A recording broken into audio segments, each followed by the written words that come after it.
ایسی جنگ ہونی ہے الملحمۃ العظمیٰ، جس کو کہ میں بھی آپ کے گواہی پیش کر دوں گا، جسے کہا گیا ہے دی لاسٹ کروسیڈ۔ بش نے بھی کروسیڈ کا لفظ بول دیا تھا، پھر واپس لیا اس نے۔ نکل جاتی ہے جس کے منہ سے سچی بات مستی میں، فقیہ مصلحت بھی سے اور ہندے بادہ خار اچھا، کروسیڈ کہہ کر پھر واپس لیا۔ یہ کروسیڈ، اس کے اوپر جس قدر نقصان ہونا ہے عربوں کا، گریٹر اسرائیل بنے گا، یہ عراق، شام، اردن، سعودی عرب کا کچھ شمالی علاقہ، ترکی کا جنوبی علاقہ، مصر کا صحرائے سینا، اور اس کے ساتھ ہی جو بہترین اس کا زرخیز ترین علاقہ ڈیلٹا آف نائل، یہ سب یہودیوں کے قبضے میں جائیں گے۔ اس کو حدیث میں کہا گیا الملحمۃ العظمیٰ۔ عیسائی 80 علم لے کر اے مسلمانوں تم پر حملہ آور ہوں گے، اور ہر علم کے نیچے 12,000 فوج ہوگی، 9.5 لاکھ فوج۔ یہ نیٹو کی تیاری کس کے لیے ہو رہی ہے؟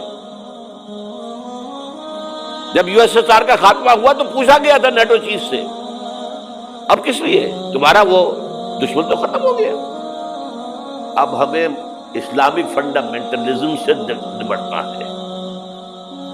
وہ جانتے ہیں خطرہ یہی ہے، اب اسلام ابھر سکتا ہے، مسلمانوں کے سینوں کے اندر وہ آگ ہے، اوپر خاکستر آ گیا ہے، تم پہ اٹھانا بیٹھنا، یہ اندر تو انگارہ ہے، اوپر سے راکھ ہے، اس سے دھوکہ نہ کھا جانا ان کے دلوں کے اندر۔ اور بش نے کہا تھا مسلمان چاہتے ہیں کہ ہسپانیہ سے لے کر انڈونیشیا تک نظام خلافت قائم کریں، اور میں حیران ہوا تھا کہ اس کمبخت کو ہسپانیہ کا خیال کیسے آ گیا؟ ہمیں تو کبھی آتا ہی نہیں، اب ہم تو بھول گئے، وہ تو 500 برس پرانی بات ہے جبکہ وہاں سے ہمیں نکال دیا گیا تھا۔ اگرچہ اقبال نے کہا تھا ہے ارض فلسطین پہ یہودی کا اگر حق، ہسپانیہ پر حق نہیں کیوں اہل عرب کا؟ ہسپانیہ میں تو 800 سال حکومت کی مسلمانوں نے، اور ابھی 500 برس سے گزرے ہیں نا۔ یہودی تو ارض مقدس سے 2000 سال نکالے گئے، انہیں لا کے آباد کیا گیا، عربوں کے سینے میں خنجر بھونک دیا گیا۔ وہ چھوٹا سا ملک جو چاہتا کرتا، کوئی پوچھنے والا نہیں۔ امریکہ جیسے اپنے بیٹے کی حفاظت کرے ویسے کرتا اس، اور حضور نے فرمایا ہے وہ جنگ جب ہوگی تو ایک باپ کے اگر 100 بیٹے ہوں گے تو 99 ختم ہو جائیں گے، ایک بچے گا۔ یہ حدیث ہے صحیح۔ اور آپ نے فرمایا ویل للعرب من شر قد اقترب، عربوں کے لیے ہلاکت ہے، عربوں کے لیے بربادی ہے اس شر سے جو قریب آ چکی ہے۔ اور آج جس طرح انہوں نے ان کی تہذیب کو اختیار کر لیا ہے، دبئی جا کر دیکھیے، بدترین مغربی معاشرہ جو ہے وہ دبئی کے اندر ہم نے قائم کر کے دکھا دیا۔ اب سعودی عرب اس راستے پر بڑھ رہا ہے، اور اس کے بعد نمبر 2 پر جو ہے ہم پاکستانی ہیں۔ لیکن میں اس کے وہ پہلی بات جو کہہ رہا ہوں وہ تو یقینی ہے، اس میں تو احادیث صحیحہ موجود ہے۔ اگرچہ اس کے بعد پانسا پلٹے گا، پھر حضرت مہدی کا ظہور ہوگا، حضرت عیسیٰ کا نزول ہوگا، اور وہ گریٹر اسرائیل گریٹر گریو یارڈ بنے گا یہودیوں کا، ایک ایک یہودی قتل ہوگا اور دفن ہوگا۔ یہ بعد میں ہونا ہے، میں پہلی بات پرس کر رہا ہوں۔ وہ پانسا پلٹے گا جب پلٹے گا، ابھی جو سامنے ہے وہ کیا ہے؟ جس ملحمۃ العظمیٰ کہا حضور نے، جسے آرمگیڈون کہتے ہیں عیسائی۔ آرمگیڈون کی اگر کہیں جا کر آپ دیکھیں گے، آپ ڈکشنری میں مانی کہ کیا لکھا ہے، a very big war which will be fought between the forces of evil and good before the end of this world۔ اس دنیا کے خاتمے سے پہلے خیر اور شر کی قوتوں کے درمیان بہت بڑی جنگ ہوگی۔ ارمجدون اسے کہتے ہیں عربی میں، اور آرمگیڈون اسے کہتے ہیں انگریزی کے اندر، اور یہ بائبل کی آخری کتاب کے اندر ہے، جو اس میں کہ مکاشفات یوحنا، ریولیشنز آف سینٹ جان۔ یہ تو میں کہہ رہا ہوں یقین کے ساتھ، اور زیادہ دور نہیں۔ آیا چاہتا ہے. اس لیے کہ یہودیوں کا اور عیسائی جو کنزرویٹوز ہیں، نیو کنزرویٹوز، ان کا 5 نکاتی ایجنڈا ہے متفق علیہ، جس کے تحت کہ یہ جنگ صلیبی شروع کی گئی ہے. وہ سن لیجئے آپ. آرمیگیڈون نمبر 1، گریٹر اسرائیل قائم ہو جانا اس کے نتیجے میں نمبر 2، مسجد اقصی اور قبۃ الصغریٰ کو گرانا نمبر 3، وہاں 3rd ٹیمپل، وہ مسجد جو حضرت سلیمان نے بنائی تھی 1000 قبل مسیح میں، پھر برباد کی تھی نبوکدنضر نے، دوبارہ بنائی گئی، پھر دوبارہ ختم ہوئی 70 عیسوی تک گری پڑی ہے. ان کا خانہ کعبہ گرا ہوا ہے 70 عیسوی سے لے کر آج تک. ایک دیوار ہے ویلنگ وال، جہاں جاتے ہیں، روتے ہیں، پیٹتے ہیں، ماتم کرتے ہیں. وہاں وہ بنے گا 3rd ٹیمپل. اور نمبر 4، اس میں لا کر رکھا جائے گا تخت حضرت داؤد کا. یہ تخت کہاں ہے اس وقت؟ یہ لندن شریف کے اندر جو ان کی پارلیمنٹ کا جو چرچ ہے، ویسٹ منسٹر ایبے، اس میں رکھا ہوا ہے. ایک پتھر تھا جس پر بٹھا کر حضرت داؤد کی تاج پوشی ہوئی، پھر حضرت سلیمان کی ہوئی، پھر وہ پتھر رکھ دیا گیا جب حضرت سلیمان نے بنایا ہیکل مسجد اقصی، وہاں رہا وہ. ہر بادشاہ جو تھا یہودی اسی کے اوپر بٹھا کر اس کی تاج پوشی ہوتی تھی. سن 70 میں ٹائٹس نے گرایا اسے ہیکل کو، وہ پتھر لے گیا، وہاں سے روم گیا، روم سے آئرلینڈ گیا، آئرلینڈ سے اسکاٹ لینڈ آیا، اسکاٹ لینڈ سے انگلینڈ آیا، اور اب وہ رکھا ہوا ہے 14ویں صدی عیسوی سے آج تک. وہ ویسٹ منسٹر ایبے میں رکھا ہوا، ایک کرسی کی سیٹ میں اسے بنا دیا گیا ہے تخت کی شکل میں. اب انگریزوں میں کوئی ملکہ ہو، کوئی بادشاہ ہو جس کی بھی تاج پوشی ہونی اس میں ہو. یہ لا کر رکھا جائے گا 3rd ٹیمپل میں، اور اس پر یہودیوں کے خیال کے مطابق ان کا مسیحا آئے گا جو مسیح دجال ہوگا. عیسائیوں کے خیال کے مطابق حضرت عیسیٰ آئیں گے، وہ ہمارا بھی خیال ہے حضرت عیسیٰ آئیں گے علیہ السلام. بہرحال یہ تو بات کی باتیں ہیں نا. اس وقت جو میں عرض کر رہا ہوں، عربوں پر بہت بڑا عذاب، اور پاکستان کا معاملہ البتہ یہ ہے، میں یقین سے نہیں کہہ سکتا. ہینگنگ ان دی بیلنس، ہو سکتا ہے اللہ تعالی ہم پر رحم فرمائے، ہو سکتا ہے، اگرچہ اس کی کوئی شرائط ہوگی. چمن کے مالک اگر بنا لیں موافق اپنا شعار، اب بھی چمن میں آ سکتی ہے پلٹ کر چمن سے روٹھی بہار، اب بھی ہو سکتا ہے.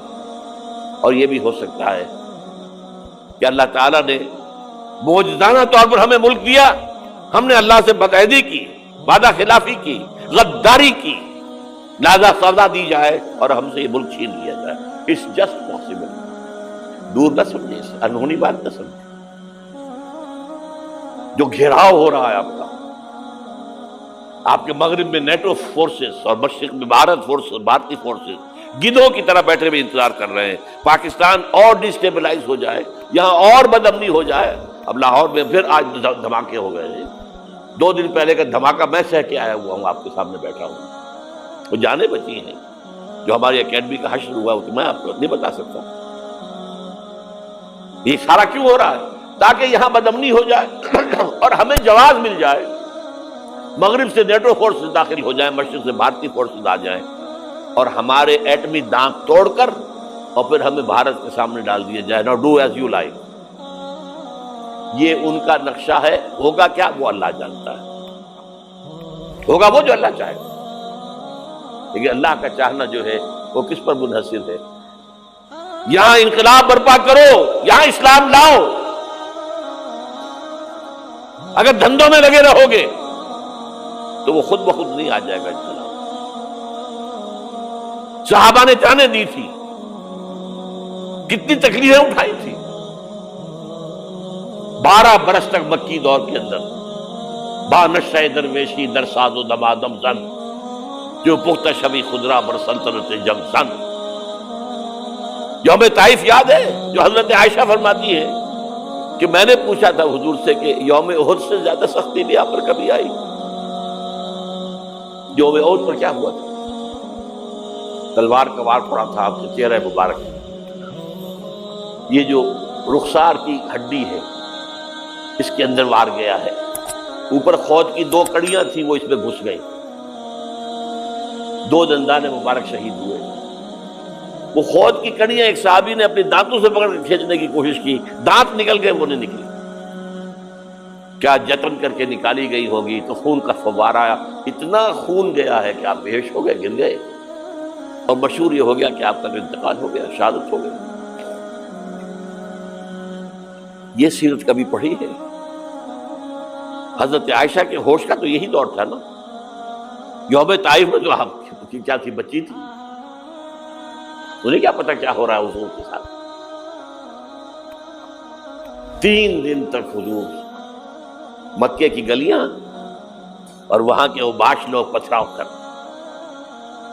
گئے تھے اس امید میں کہ شاید وہاں کا کوئی سردار ایمان لے آئے. تو یہاں تو ابو طالب بھی فوت ہو گئے. یہی دنیاوی سہارا تھا، خاندانی سہارا تھا ابو طالب کے ذریعے. اور گھر میں ایک دلجوئی کرنے والی رفیقہ حیات تھی، وہ بھی، ان کا بھی انتقال ہو گیا. آپ نے کہا یہ عام الحزن ہے. اب تو سب کو طے ہو گیا قریش کو کہ اب جیسے قتل کر دو. اسی لیے آپ گئے طائف، شاید وہاں کا کوئی بڑا سردار مانے، ایمان لے آئے مجھ پر، تو میں اپنا مرکز ادھر شفٹ کر دوں.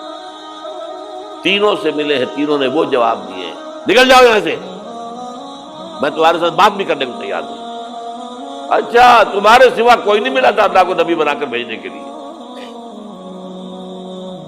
دیکھو جاؤ، میں بات نہیں کرنا چاہتا، ہو سکتا ہے میں بے عزتی کر بیٹھوں، واقعی تم اللہ کے نبی ہو تو میں مارا جاؤں گا. جاؤ جاؤ جاؤ. یہ سلوک محبت کے ساتھ نہیں. اور پھر چھوکروں کو، اسٹریٹ ارچنز جنہیں آپ کہتے ہیں، اشارہ کیا تھا، خبر لو ان کی، پتھراؤ ہو رہا ہے. ساتھ کوئی ہے ہی نہیں، ایک آدمی سے، زید ابن حارثہ. اب سامنے سے پتھر آ رہے ہیں تو حضرت زید آگے آ جاتے ہیں، ڈھال بنتے ہیں. مجھے لے کے پتھر حضور کو لگے، آپ پیچھے سے آ رہے ہیں. چاروں طرف سے تو ڈھال نہیں بن سکتا. جسم لہو لہا، خون جا کر جوتیوں میں جم گیا ہے، جوتی اتر نہیں دی. پھر وہاں سے واپسی پہ دعا مانگی ہے، اللہم الیک اشکو ضعف قوتی وقلت حیلتی وہوانی علی الناس. اے اللہ تیری جناب میں فریاد لے کر آیا ہوں اپنی قوت کی کمی کا، اپنے وسائل کی کمی کا، اور جو ذلت و خواری ہو رہی ہے لوگوں کے سامنے. الا ملتقرنی، مجھے کس کے حوالے کر دیا؟ الا بعیدی یتجہمنی، یہ میرے اوپر ہجوم کر کے آ جائے، حملہ کرے. اور عدو من لگتا امرے، یہ دشمن کے حوالے میرا معاملہ کیا، جو چاہے کر دے وہ. لیکن پھر ابدیت غالب آتی ہے. ان لم یکن علی غضبک فلا ابالی. اللہ اگر تو ناراض نہیں ہے تو مجھے کوئی پرواہ نہیں. سر تقدیم خم ہے جو مزاج یار میں آ. مجھے اندیشہ یہ ہے کہ تو ناراض تو نہیں ہوگی. یہ تکلیفیں جھیلی ہے.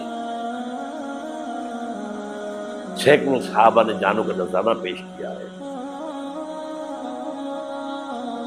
احزاب کی جنگ میں فاقوں پر فاقے ہو رہے تھے، اور ان فاقوں کی حالت میں خندق کھودنے کا حکم ملا ہے.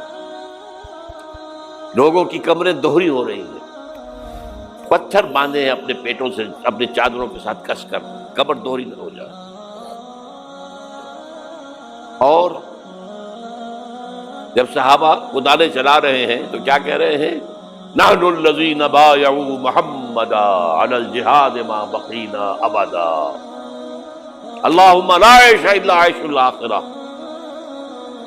صحابہ کہتے تھے ہم وہ لوگ ہیں جنہوں نے محمد سے بیعت کی ہے کہ جہاد کرتے رہیں گے جب تک جان میں جان نکل جائے تو بات اور. جان ہے، چاہے ابھی بھوک سے کمر دوہری ہوئی جا رہی، جان تو ہے.